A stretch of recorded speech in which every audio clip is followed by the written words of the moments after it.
আজকার ভিডিওটা কিন্তু সকাল সকাল শুরু করে ফেলালাম। এই দেখেন আমার ওয়ার্ড্রোপের উপরে এই দেয়ালটা খালি খালি ছিল, তো আমি কিন্তু এগুলো সবগুলোই নিজের হাতে বানাইছি। তো কেমন হয়েছে অবশ্যই জানাবেন। তো আসসালামু আলাইকুম, সবাই কেমন আছেন?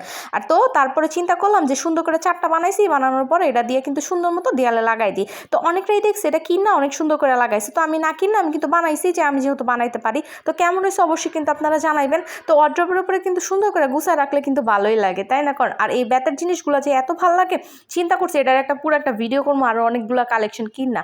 তো সুন্দর মতো কিন্তু আমি আমার ঘরটার ভিতরে ইনডোর প্ল্যান্ট দিতে অনেক বেশি পছন্দ করি। আমার ঘরে কোনায় কোনায় কিন্তু আমি মানি প্ল্যান্টার অনেক বেশি পছন্দ করে রাখি। আর এই যে দেখেন সুন্দর এই বক্সটাও কিন্তু আমি বানাইছি।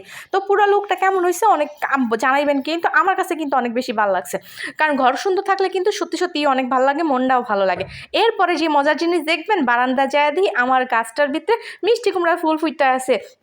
বারান্দা বাগানে যথেষ্ট পরিমাণ চেষ্টা করি সুন্দর সুন্দর সিজনাল সবজিগুলো লাগানোর জন্য। তো মিষ্টি কুমড়া গাছ কিন্তু অনেক শখ করে লাগাইছিলাম, আমার শাশুড়ি মা বিচি রেখা দিছিল।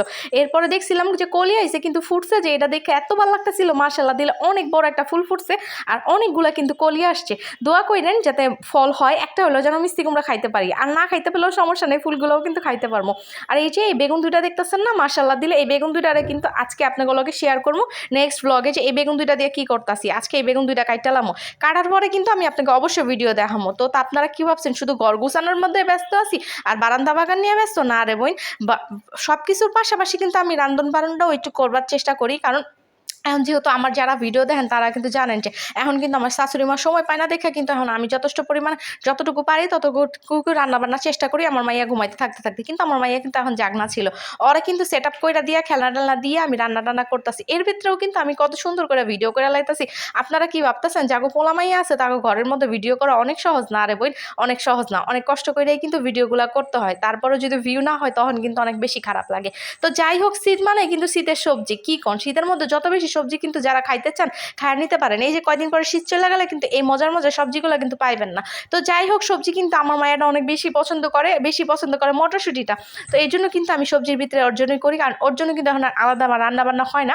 তো আমরা চেষ্টা করি যেটাই রান্না করি না কেন ওর যেটা খাইতে পারে ওইটা জিনিস কিন্তু তার ভিতরে দিই, কারণ কিন্তু আমরা ঝাল লবণ অনেক বেশি কম খাই। তো আমার মাইয়া এটা খাইতে পারে না, আর আমার মায়েরা কিন্তু 16 মাস পর্যন্ত কিন্তু আমি ওর জন্য আলাদা করে রাঁধছি। এখন কিন্তু আর আলাদা করে রাঁধি না। তো শীতের সবজির মধ্যে কি টমেটো হইব না, এটা কিন্তু কথা।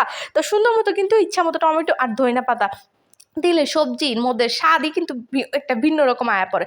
তো আজকের ব্লগটা কিন্তু এনে শেষ করবো, ঠিক আছে? আজকে কিন্তু বহুত কাম করে লাইছি। তো কেমন লাগছে আমার ভিডিওটা অবশ্যই কিন্তু আপনারা জানাবেন, আর ঘর সাজানোটাও কেমন হয়েছে আর রান্নাটাও কেমন হয়েছে। ঠিক আছে, নেক্সট ব্লগ নিয়ে আবার কালকে আমার নতুন যে বাগান আমি যে বেগুনগুলো ছিঁড়বো ওই বেগুনের রেসিপি নিয়ে কিন্তু আপনাকে মাঝখানে আয়া পড়বো, তখন কিন্তু আপনাকে নতুন নতুন আরও রেসিপি দেখাবো। তো আজকে এই পর্যন্ত, ভালো থাকেন, সুস্থ থাকেন, আল্লাহ হাফেজ।